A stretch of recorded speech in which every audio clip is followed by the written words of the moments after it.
El caso que les traemos el día de hoy es uno de los más conmovedores que les hemos presentado en nuestro canal. De hecho, ha suscitado controversia y debate sobre la justicia, los prejuicios raciales y el debido proceso en el sistema legal estadounidense durante décadas.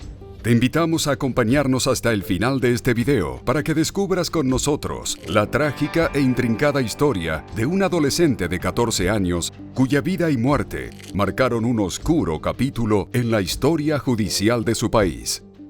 George Junius Stinney, el afroamericano de 14 años, llevado a la silla eléctrica por un crimen que no cometió. Hola amigos, bienvenidos a Encarcelados. Mi nombre es Mariano y en este canal, 3 veces por semana, te contaré las más impactantes historias que han llevado a muchos tras las rejas. Quédate conmigo para escucharlas, pero antes, te pido que te suscribas a este canal y le des un me gusta a este video para que sigas escuchándome. Sin decir más, comencemos. George Junius Stinney nació el 21 de octubre de 1929 en el pueblo de Pinewood, ubicado en Carolina del Sur, Estados Unidos. Sus padres, Amy y George Stinney, al igual que sus hermanos Catherine, Charles y Amy, lo describieron como un chico tranquilo y talentoso, a quien le apasionaba el dibujo y los aviones.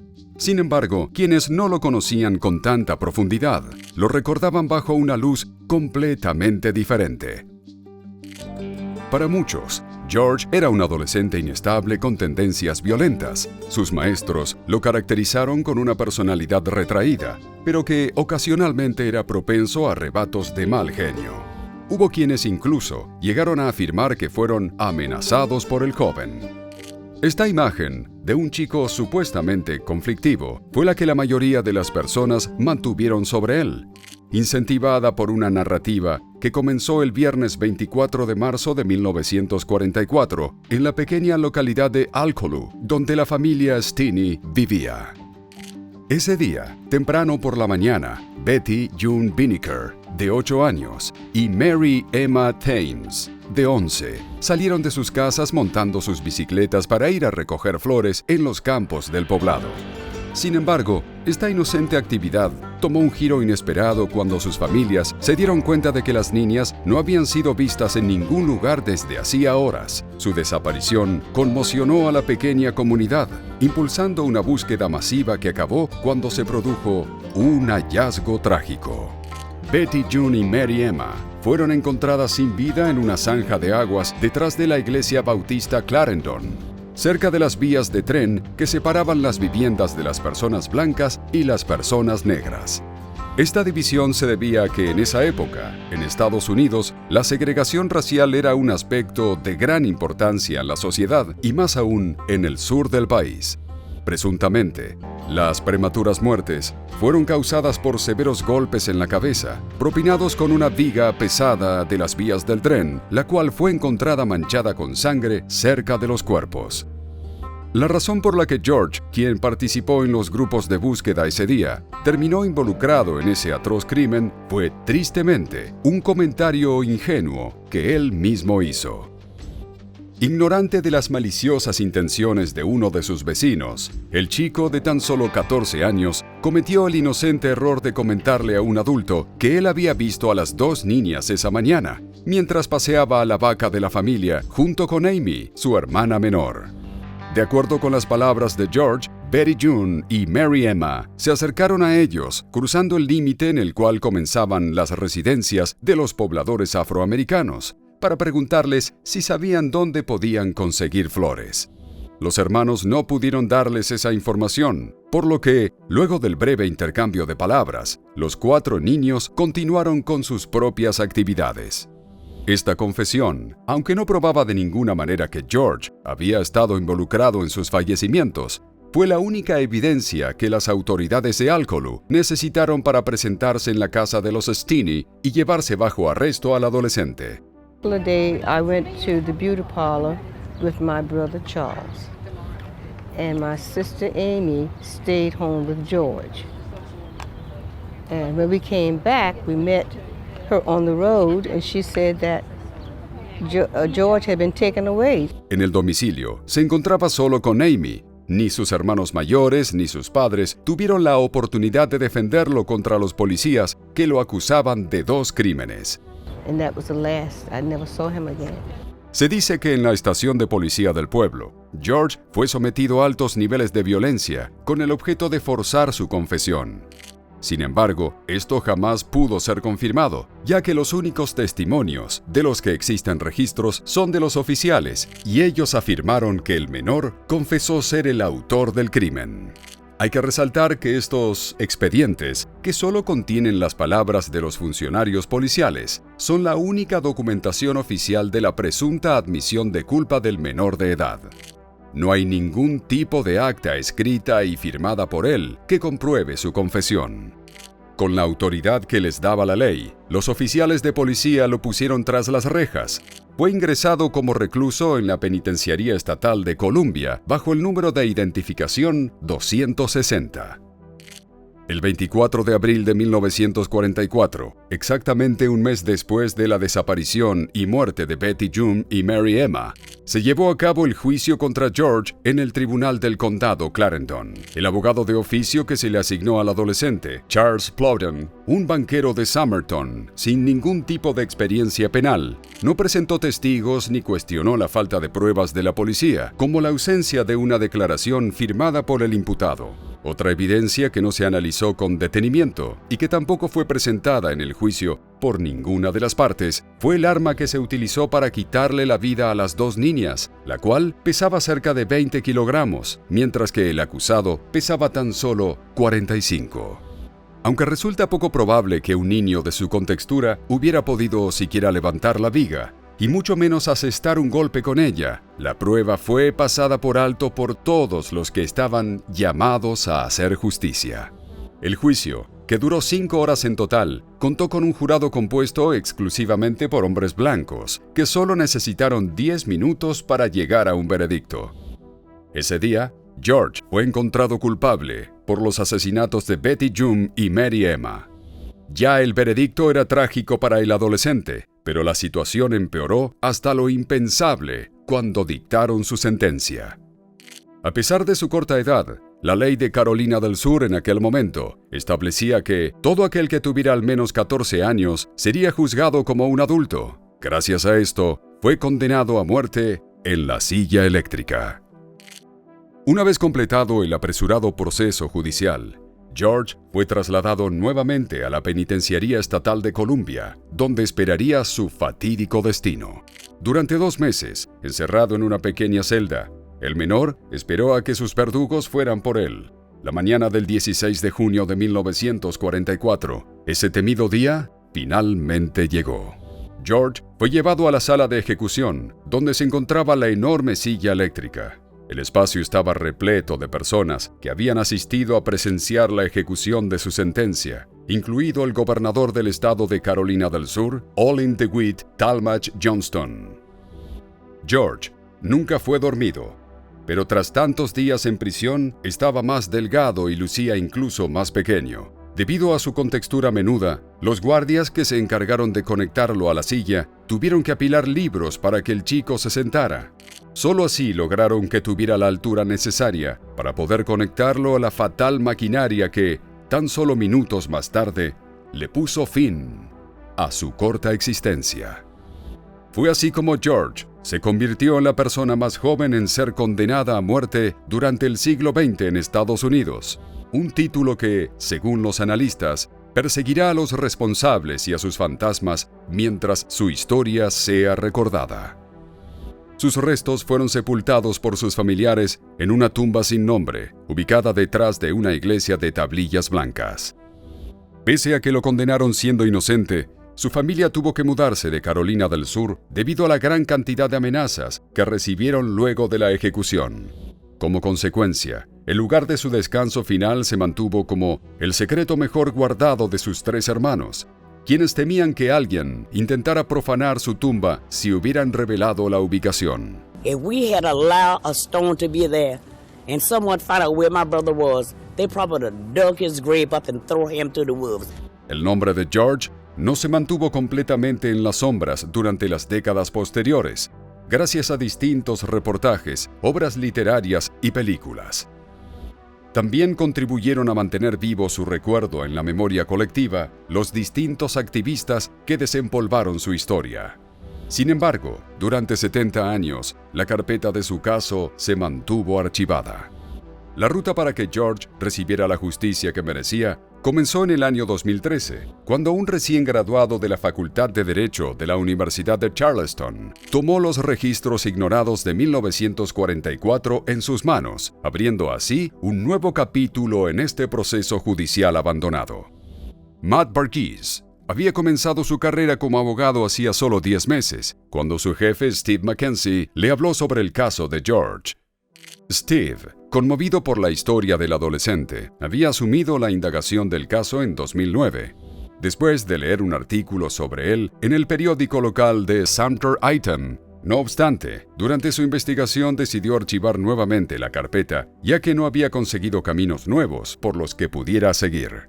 Luego de ser testigo presencial del gran talento de su empleado, quien hizo un trabajo exitoso al defender a un hombre que había estado encarcelado injustamente durante 10 años, Steve le entregó el expediente a Matt, con la esperanza de que pudiera continuar lo que él había iniciado.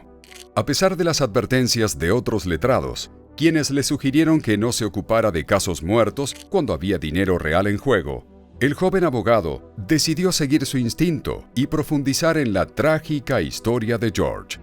La carpeta estaba llena de fotocopias de una variedad de registros legales antiguos, tales como acusaciones contra George, tarjetas de huellas dactilares y notas escritas a mano. Además, incluía algunas declaraciones juradas y notariadas, así como una recopilación de artículos periodísticos que databan del año 1944. Adicionalmente, y quizás lo que acabó siendo más importante, fue la información de los 3 hermanos Stinney, quienes aún seguían con vida. Matt se enfrentó a un enorme desafío al intentar exonerar a George. Charles, Amy y Catherine estaban comprensiblemente escépticos la primera vez que el letrado se puso en contacto con ellos, ya que no era la primera vez que un abogado se comunicaba haciendo promesas que jamás cumplieron. Sin evidencia física, como muestras de ADN, con testigos que ya habían fallecido o eran adultos mayores, y sumando eso, los registros oficiales perdidos o destruidos, las posibilidades de sacar adelante un caso con 70 años de antigüedad parecían escasas. A pesar de esto, Matt estaba decidido a avanzar, por lo que, luego de tener la autorización de los 3 hermanos, comenzó a preparar una solicitud para un nuevo juicio, basado en nuevas pruebas, incluidos los testimonios jurados de Charles, Amy y Catherine, quienes proporcionaron las coartadas que a George y a ellos nunca les dieron la oportunidad de compartir. Consciente de la controversia y los desafíos por delante, el abogado se comprometió a luchar para que, aunque quizás ya era demasiado tarde, se hiciera justicia. El primer paso que dio fue tomar una decisión estratégica. Decidió que la mejor manera de empezar era enviando la moción que había redactado al medio independiente The Sumter Item y a Mark Potter, un periodista del canal de televisión NBC News, conocido por haber hecho un reportaje sobre George en el pasado. La esperanza de Matt era que, al generar publicidad sobre el caso, surgieran nuevas evidencias o testimonios. Por suerte, el efecto fue inmediato y significativo. El titular de The Sumter Item de la edición del 3 de noviembre de 2013, que anunciaba la solicitud de un nuevo juicio para el adolescente ejecutado, capturó rápidamente la atención del público. Además, la cobertura que realizó NBC News 2 semanas después amplió incluso más el alcance de la historia. Las llamadas telefónicas y correos electrónicos empezaron a inundar todos los medios de contacto de Matt, con diversos rumores e hipótesis sobre las muertes de Betty June y Mary Emma. Uno de los más llamativos señalaba a Pee Wee Gaskins, el infame criminal serial de Carolina del Sur, como el verdadero culpable.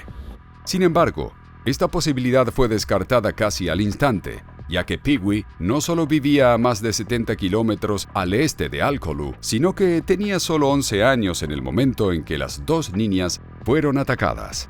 Casi toda la información nueva que recibían Matt y su equipo los llevaba a callejones sin salida, lo que los obligaba a seguir explorando otras pistas y líneas de investigación que terminaban de la misma forma. Todo eso cambió para bien al recibir una llamada de un hombre al que se ha identificado como Johnny Hunter o Wilford Hunter, dependiendo de la fuente consultada. Nosotros nos referiremos a él como Hunter de aquí en adelante. El informante de 87 años, quien había visto el reportaje de NBC News, aseguró haber conocido a George en 1944 cuando fue encarcelado, ya que por un tiempo los dos jóvenes fueron compañeros de celda. Durante su conversación con Matt, el ex prisionero reveló que su amigo expresó ser inocente una y otra vez, y lo reiteró el día en que fue llevado a la silla eléctrica. El testimonio de Hunter generó más dudas sobre la presunta confesión de la cual no existen registros. Después de esto, el equipo legal recibió otra llamada, que sacó a la luz información nueva y que finalmente le sirvió para avivar el fuego de la investigación, que pensaban que era imposible de reactivar. Francis Batson, un pastor jubilado de 85 años, hijo de un hombre que fue predicador en Alcolu en 1944, afirmó que él participó en la búsqueda de las dos víctimas cuando tenía 15 años. Según Francis, él estuvo presente en el momento en que encontraron los cuerpos de Betty June y Mary Emma, ya que había formado parte del grupo dirigido por un hombre llamado George Burkey, a quien nos referiremos por su apellido de ahora en adelante. Burkey había sido gerente de operaciones agrícolas en la compañía D.W. Alderman & Sons, la empresa que fundó Alcolu como un pueblo para alojar a sus trabajadores. Luego del hallazgo y tras confirmar que las dos pequeñas realmente habían fallecido, el líder del grupo de búsqueda envió a Francis a su casa, por lo que terminó siendo excluido de los eventos posteriores. Pese a que en aquel momento era también adolescente, estaba la expectativa de que le pidieran su declaración, ya que había estado presente en la escena del crimen. Por eso le resultó muy extraño que ningún policía lo llamara a ofrecer su testimonio y que George fuera llevado a la silla eléctrica sin que él pudiera hacer aportes a la investigación. Aunque no estuvo en el sitio por mucho tiempo, Francis le reveló a Matt que no vio demasiada sangre alrededor de los cuerpos. Esa observación terminó convirtiéndose en un elemento crucial para la investigación, ya que las heridas en la cabeza suelen producir sangrado profuso. Esta declaración sugirió que las niñas podrían haber sido atacadas en otro lugar y luego trasladadas hasta donde fueron encontradas. Obviamente, el nuevo elemento sembró más dudas acerca de la versión de la fiscalía que acusaba al niño de los crímenes. El equipo de abogados planteó las dudas razonables con las que cuestionaba todo el proceso llevado a cabo contra George. El chico, de contextura delgada, no habría tenido la fuerza necesaria para levantar y dejar caer una viga que, como mencionamos anteriormente, representaba la mitad de su propio peso corporal. Y no solo habría tenido que quitarle la vida a ambas niñas, sino también arrastrar sus cuerpos a otro lugar y luego arrojarlos cerca de las vías del tren, justamente en el lugar en donde George y todos los presentes habían conversado a la mañana del 24 de marzo de 1944. Además, el papel que jugó Burkey en el caso comenzó a cobrar un significado mucho más profundo y sospechoso a medida que Matt profundizaba en su investigación. Resultó ser que la participación del empresario no se limitó a organizar el grupo de búsqueda, también había sido un miembro clave del jurado de investigación forense que recomendó la acusación contra George. Además, su nombre apareció junto con los de otros testigos en los artículos periodísticos que habían logrado salvar de aquella época. Al examinar detalladamente mapas de Alcolu en las décadas de 1930 y 1940, que mostraban no solo los límites territoriales, sino también los nombres de sus propietarios, Matt descubrió que Burkey era el dueño del terreno en donde fueron encontrados los cuerpos de las niñas. Este hallazgo añadió una capa significativa de sospecha sobre la participación e influencia de Burkey en el caso contra George, cuestionando aún más la integridad del proceso judicial que llevó a que fuera condenado a muerte. Pero los descubrimientos no acabaron aquí, sino más bien todo lo contrario. El equipo legal encontró que las descripciones del arma que se utilizó para quitarles la vida a Betty June y Mary Emma variaron significativamente a lo largo del tiempo. Inicialmente, las acusaciones oficiales mencionaron al arma como una vara de hierro, mientras que los informes de los periódicos la describieron de diversas formas, como por ejemplo una púa de ferrocarril. Y lo peor es que ninguna de estas especificaciones era correcta. En el Departamento de Archivos e Historia del Estado, Matt obtuvo el informe de la autopsia de los cuerpos de las víctimas, el cual estaba firmado por un doctor de apellido Bossard. El especialista forense identificó el arma homicida como un objeto redondo, comparable en tamaño a la cabeza de un martillo. Esta información contrastaba con las descripciones antes mencionadas, que nombraban el uso de una barra de hierro o incluso una estaca de ferrocarril.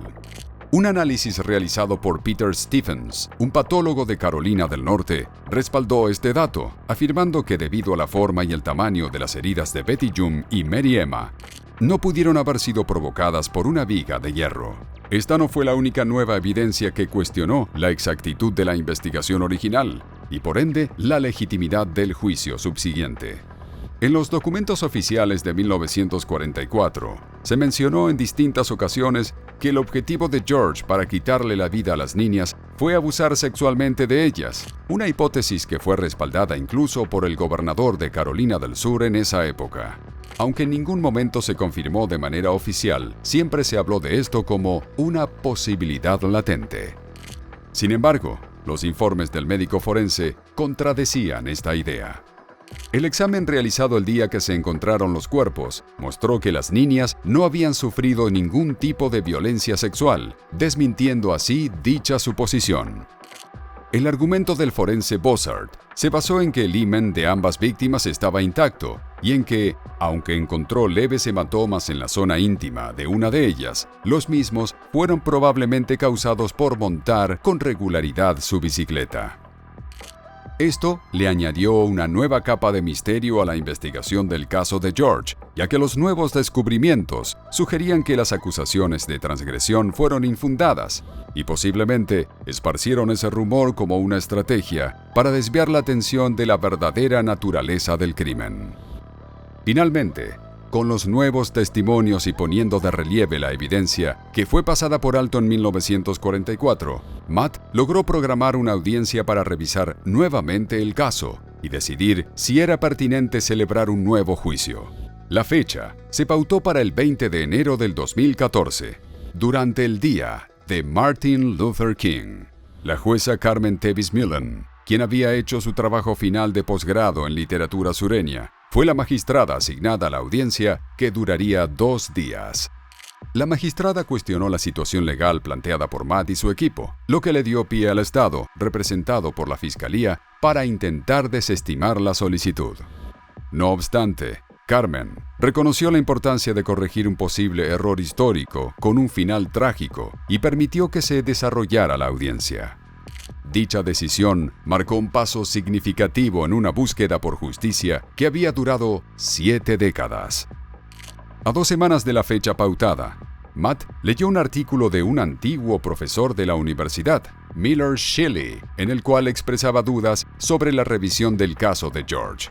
Por este motivo decidió contactar con él para pedirle consejos sobre cuál debería ser su estrategia. Miller le sugirió que utilizara el recurso de una antigua ley inglesa llamada Coram Nobis, que al español se traduce como "en frente nuestro", y que permite al tribunal corregir una sentencia si se descubre un error fundamental después de que se haya impuesto.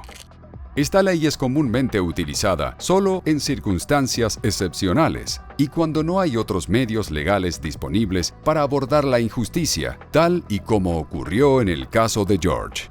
Es por esto que Matt y su equipo, siguiendo el consejo del profesor, ajustaron su estrategia legal para la audiencia, centrándose en este recurso poco convencional. Al fin, luego de 70 años, se llevó a cabo la primera de las 2 sesiones de la audiencia en el Centro Judicial del Condado de Sumter. La sala del tribunal se llenó con más de 100 espectadores y periodistas, ansiosos por ser testigos de este momento histórico. What would you like to see done today? I'd like to see them find him innocent. Durante la audiencia, los abogados no trataron de determinar si George había cometido el crimen, ni presentaron un sospechoso alternativo, debido a la obvia imposibilidad de probar estos puntos después de tanto tiempo. En cambio, tal como les dijo Miller, centraron sus argumentos en la violación de los derechos de George al debido proceso. un principio fundamental de las leyes estadounidenses que asegura un juicio justo y equitativo para los imputados. A diferencia del juicio original, en el que George no tuvo la oportunidad de presentar una defensa adecuada, esta vez sus hermanas tuvieron la oportunidad de testificar en su nombre. Tras escuchar los testimonios y considerar los argumentos y pruebas presentados, la jueza se tomó casi un año para deliberar y llegar a una decisión sobre el controvertido caso. No fue hasta el 17 de diciembre de 2014, 11 meses más tarde, cuando Carmen finalmente emitió un histórico veredicto que anuló la condena de George. Este fallo no solo corrigió el grave error judicial cometido 70 años antes, sino que también reabrió las incógnitas sobre quién fue el verdadero culpable de las muertes de Mary June y Betty June, dejando un nuevo misterio sin resolver en Carolina del Sur a partir de ese momento. Este enigma llamó la atención de una mujer llamada Sonia Waddy Williamson, cuya madre había nacido y crecido en Alcolu y que había asistido a la escuela con una de las víctimas.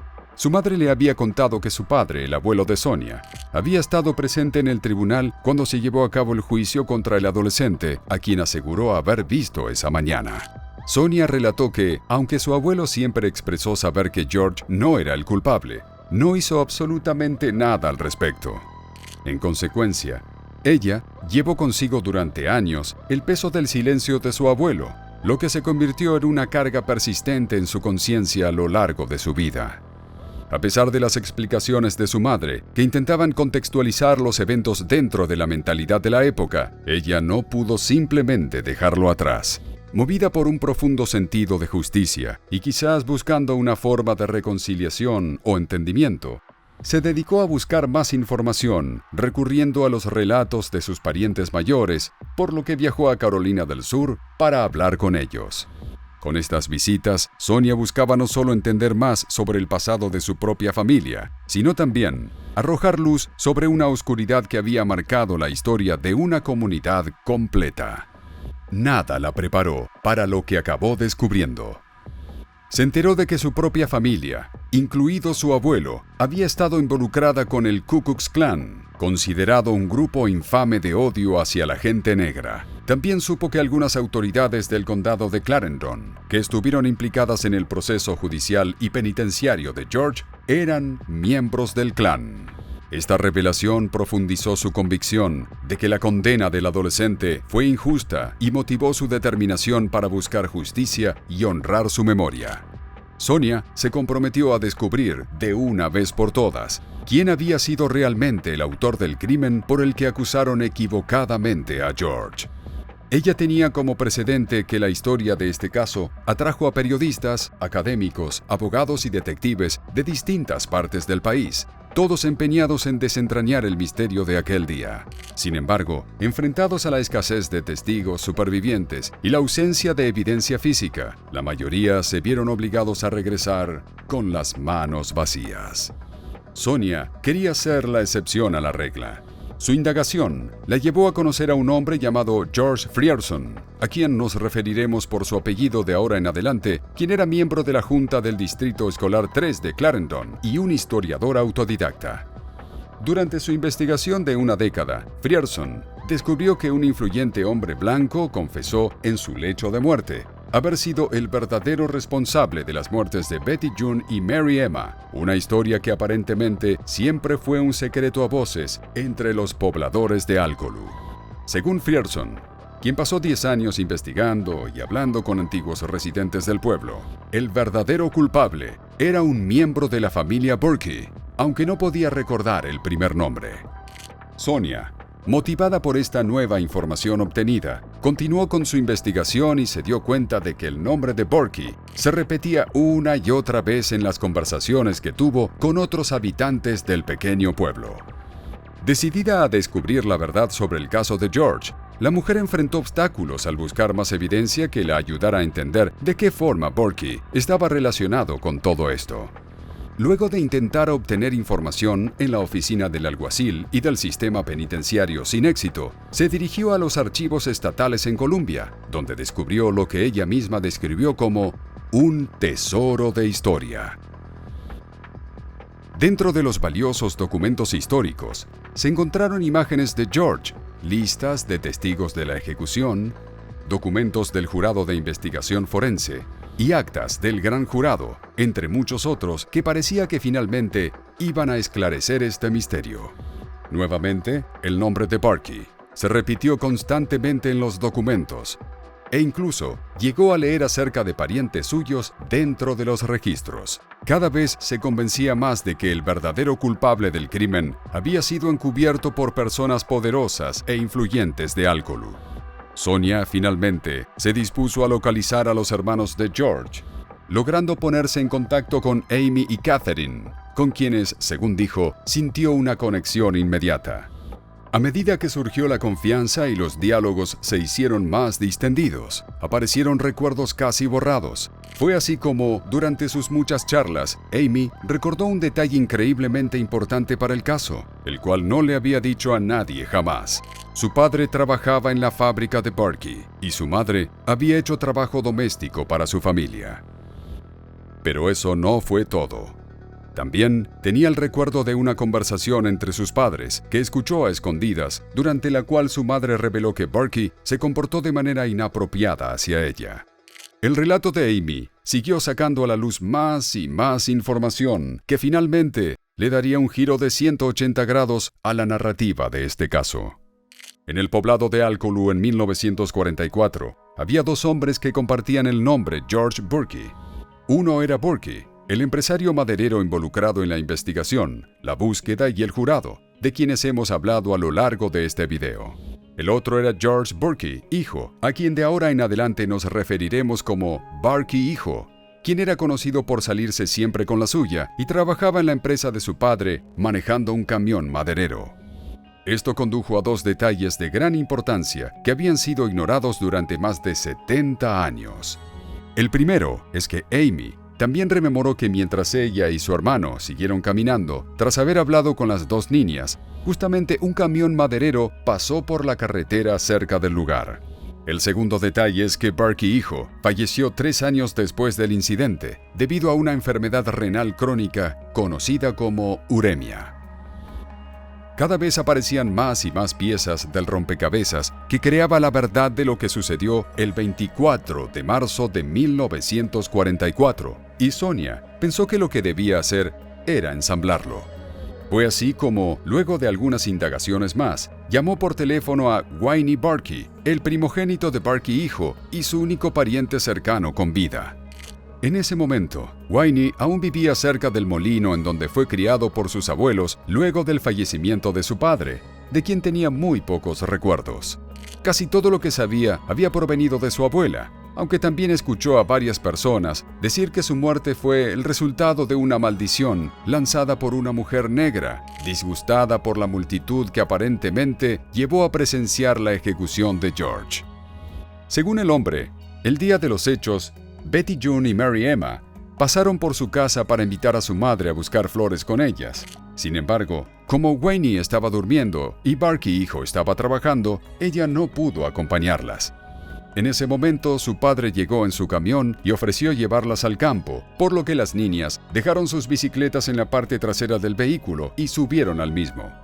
Después de eso, nunca más se las vio con vida. No queda completamente claro qué fue lo que hizo Sonia con esta impactante información, pero se sabe que la declaración de un hombre de casi 80 años, que simplemente sabía sobre el caso por boca de otros, no era suficiente para que se responsabilizara a un hombre ya fallecido por un crimen cometido 70 años atrás. Además, un periodista del Post and Courier conversó con Wayne en 2017 para darle seguimiento a la historia de Sonia, y aunque él recordaba haber hablado con ella, calificó de rumor la afirmación de que su padre había sido el causante de las defunciones de Betty June y Mary Emma. A pesar de todos sus esfuerzos, Sonia no pudo demostrar de manera oficial que Burkey hijo había sido el verdadero culpable y no George, pero tampoco vio el misterio sin resolución como un fracaso. The time I put in was worth it. Para finalizar, queremos compartirles el homenaje hecho al adolescente inocente, que recibió la peor de las condenas y cuya dignidad fue restituida mediante un fallo judicial 70 años más tarde. En esta oportunidad, la jueza escribió en su sentencia que no podía pensar en una injusticia mayor que la violación de los derechos constitucionales que fueron suficientemente probados en este caso. En las afueras de Alcolu, cerca de la autopista Sumter, se congregó un grupo de personas para inaugurar un monumento en honor a la joven víctima de un sistema judicial que en su momento estuvo absolutamente influenciado por prejuicios relacionados con el color de piel de las personas. Frierson, quien lideró la ceremonia, dio un emotivo discurso sobre la prematura pérdida de una vida llena de potencial. Expresó que George Junius Stinney, a quien le apasionaba el arte, podría haberse convertido en uno de los mejores artistas de su siglo, pero que el tiempo para descubrirlo le fue arrebatado de las manos muy pronto. They were looking for somebody to blame it on. So they used my brother as a scapegoat.